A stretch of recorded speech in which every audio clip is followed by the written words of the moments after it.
So the talk title today is The Vision for Your Life. It's big, it's good, and it's possible. So last night I just happened to read a story about a woman named Lisa, and she has a life sentence in prison.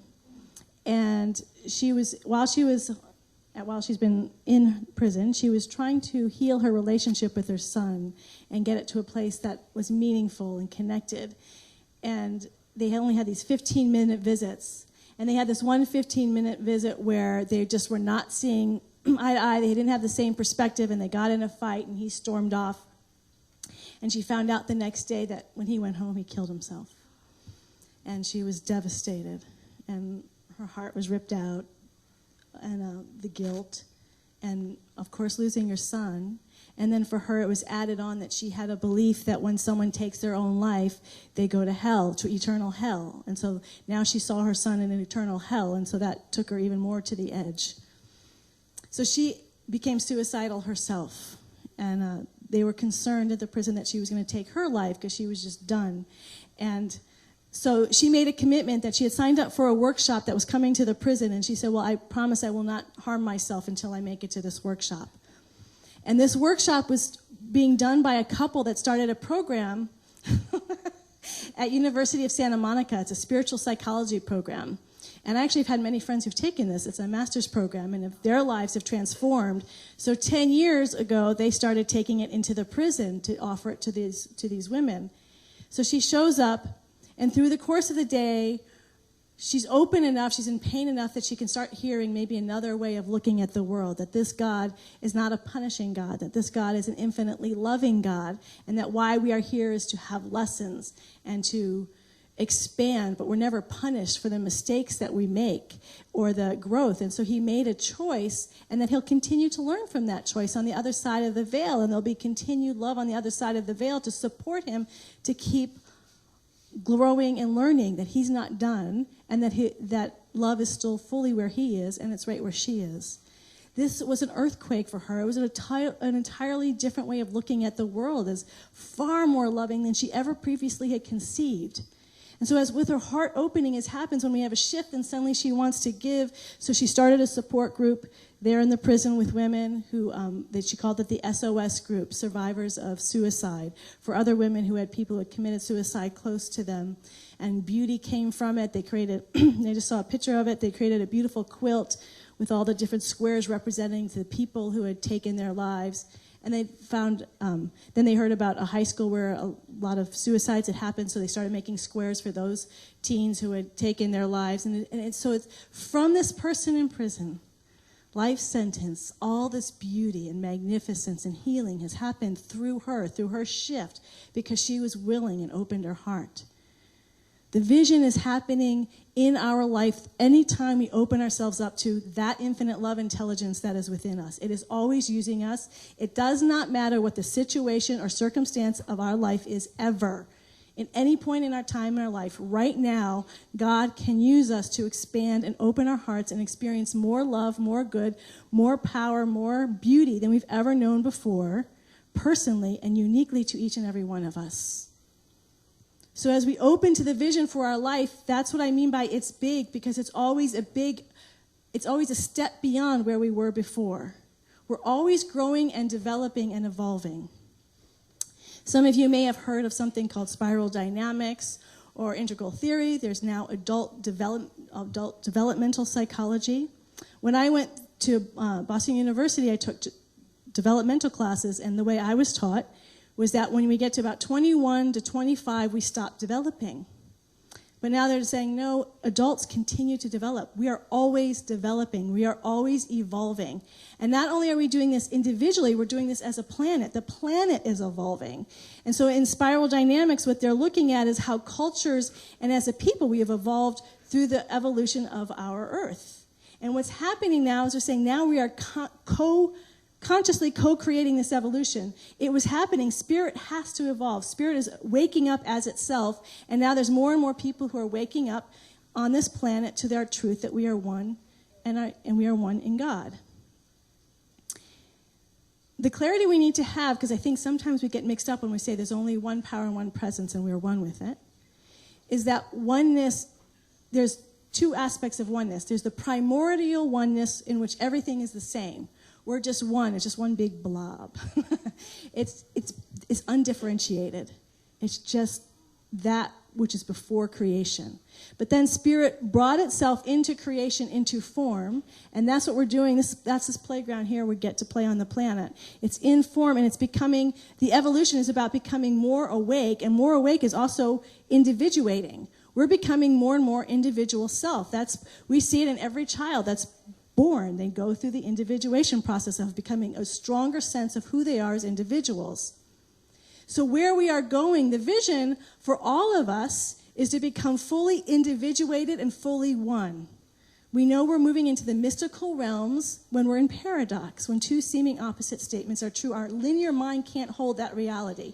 To be absolutely one with all reality and yet fully individualized. So every one of us are here to become greater and greater beings of light, of love, to carry and be a shining vehicle of infinite love, of infinite beauty, of infinite harmony, and at the same time completely unique in that. Have our own distinct way of expressing that, our own distinct way of feeling that, of talking about it, of showing up in the world, of giving that to the world. And in order to do that, we need to push sometimes ourselves.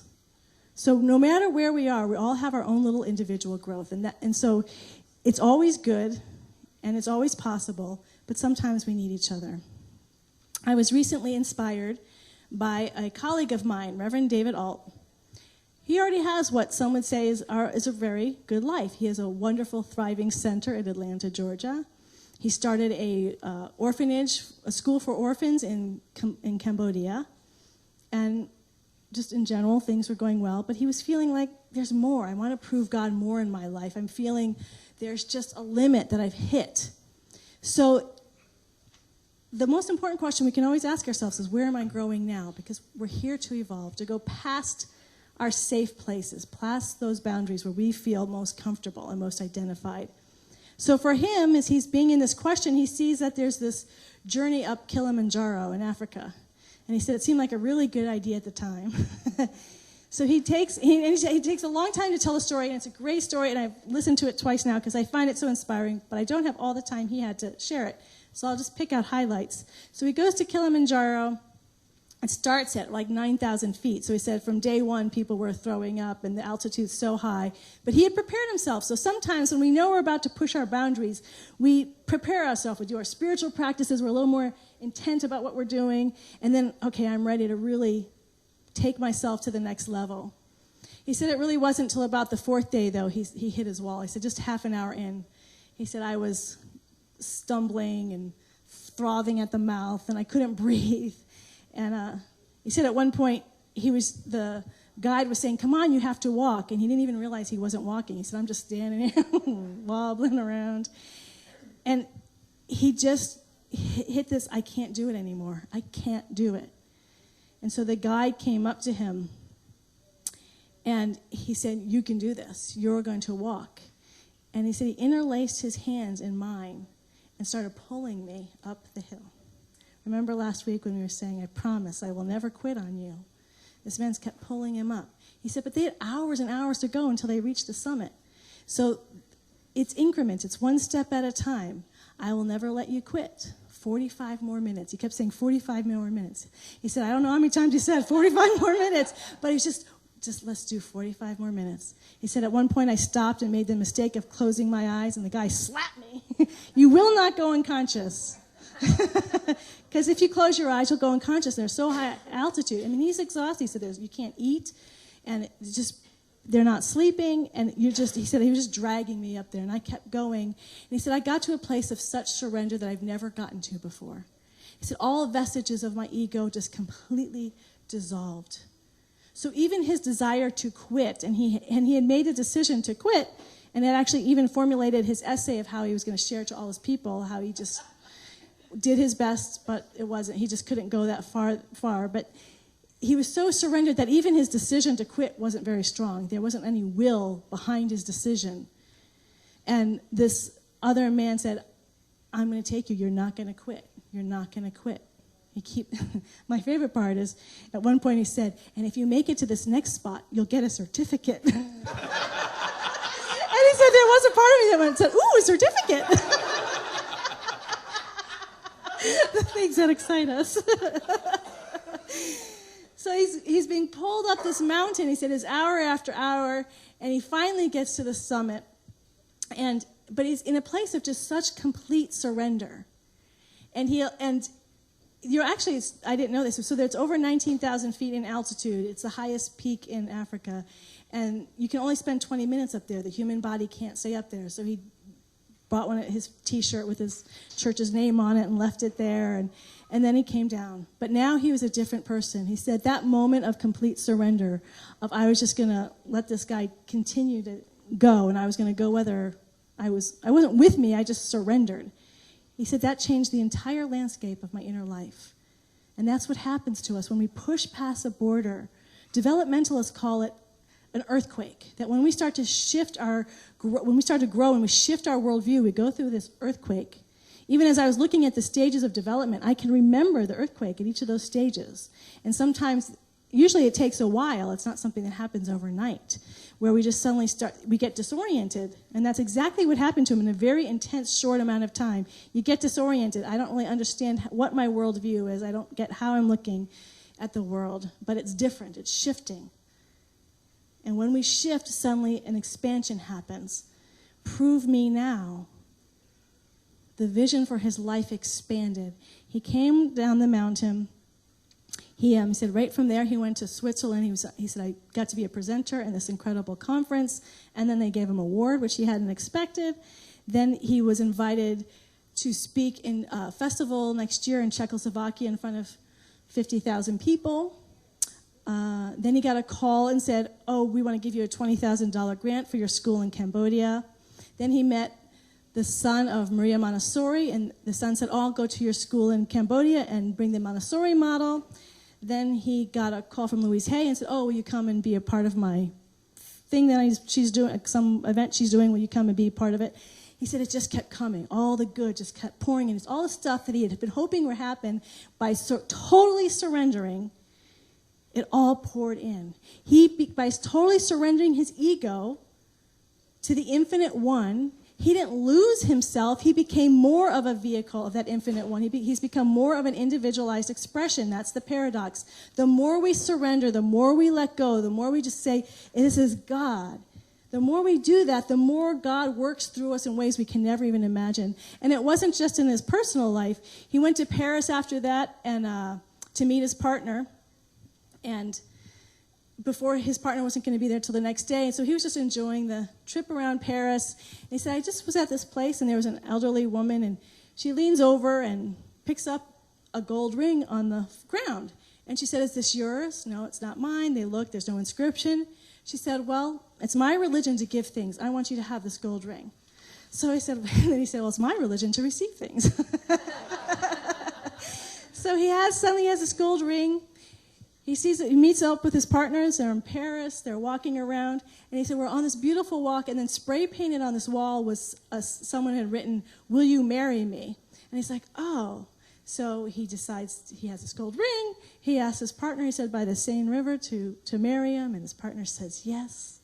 His whole life changed by that total surrender. Every area, his professional life, his personal life, in every area we become new people. That's the vision for our life. That every one of us is on this journey to become more of who we are. Sometimes it's an incredible struggle. We need each other for those times. We need each other for the comfort, as in Lisa's case, for that knowing that we are unconditionally loved all the time. And sometimes we need people to push us. I also liked, because this happens a lot. It's happened a lot to me on both sides of it. He said that guide that kept saying, you keep walking. And the guide spoke Swahili, so he didn't know a lot of English, so he just said, you keep walking. And he said, that phrase really started to irritate me. And that's what happens, too. When we're here to support one another, often the person who's pushing us to be more than we can be a little irritating. And I've experienced that, where I've been the irritating one and been irritated. But it's out of love. It's because I know there's more in you. When someone was pushing me, I remember they would keep saying, I just don't see you that small. I just see you much bigger. And it would just irritate me. I'm like, no, you're supposed to comfort me in my smallness. So what if the guide had just said, oh, you're right, you're tired, it has been hard, let me sit down with you and we'll walk back down, and not pushed him to Kilimanjaro, he would have had this huge blessing. So we have to remember when we're in spiritual community, we're both the comforters, but we're also the instigators to say, I know who you are, you're a magnificent being of light and love, and I'm not going to let you rest and settle for something that when you are capable of expressing and experiencing so much more good in your life, so much more beauty. And even as we're doing this in our individual lives, we're doing this as a community. I was in a workshop once. It was about an hour long, and there was 30 of us. We didn't even know one another. And within that hour, just through our conversation of speaking as oneness, I went into this incredible state of bliss that lasted for days. But what was interesting about that hour is it was like we were vortexes. Like there were certain people in that circle who clearly had a lot of spiritual practice, and the energy was just, you could just see it. It was flipping off, just these around the room. So it wasn't everybody, but everybody was getting lifted by it. Because we were all sitting in different places, it was just like boom, boom. It was very geometrical. And so these vortexes of energy lifted up the entire group. And that's what I see what these spiritual communities are. That's what I see our purpose here in Livermore Valley. We're not just some island doing spiritual work. There are groups all over Livermore Valley, Tri-Valley, in the Bay Area, on the nation, in the world, who are doing this spiritual work. The more work we do here in our own individual lives and as a community, we become a vortex of energy. We become one of those places where the energy becomes boing, and that lifts up the whole planet, because the ideal is what we heard in Ernest Holmes today, that we just are creating an entirely different vibrational field for this whole earth. So that becomes less suffering. There becomes to the place where there is no poverty. A world that works for everyone is the vision that so many communities are saying out loud. We are a world that works for everybody, for everyone. And that's going to happen through communities like this, because it's not going to happen operating at the same level of consciousness that's come up until now. We have to shift. So it's important that we recognize, on the one hand, we're part of this huge global group of people all over the planet who are doing this work. And because we do it and they're doing it, we are vortexes that are significantly making a difference on this planet by raising our vibrational frequency. And it's also to remember, because sometimes we can get lost in it, that every one of us, every individual here is absolutely essential and vital to the loving presence. That your own personal journey and growth is vital. It's not like some abstract, now I'm some part of group and I get lost in the big group. That even as, whether you're Lisa, whether you're someone in prison, on a mountaintop like David Alt, it doesn't matter where we are in our life. God knows specifically who you are and where your growth is to make this place a heaven on earth for yourself, for this community, and for the entire planet. That's the vision. It's big, it's really, really good, and it's possible because we're here. It's happening now. It's not something we're doing in the future. Just the fact that you're here, it's happening. So thank you for being here.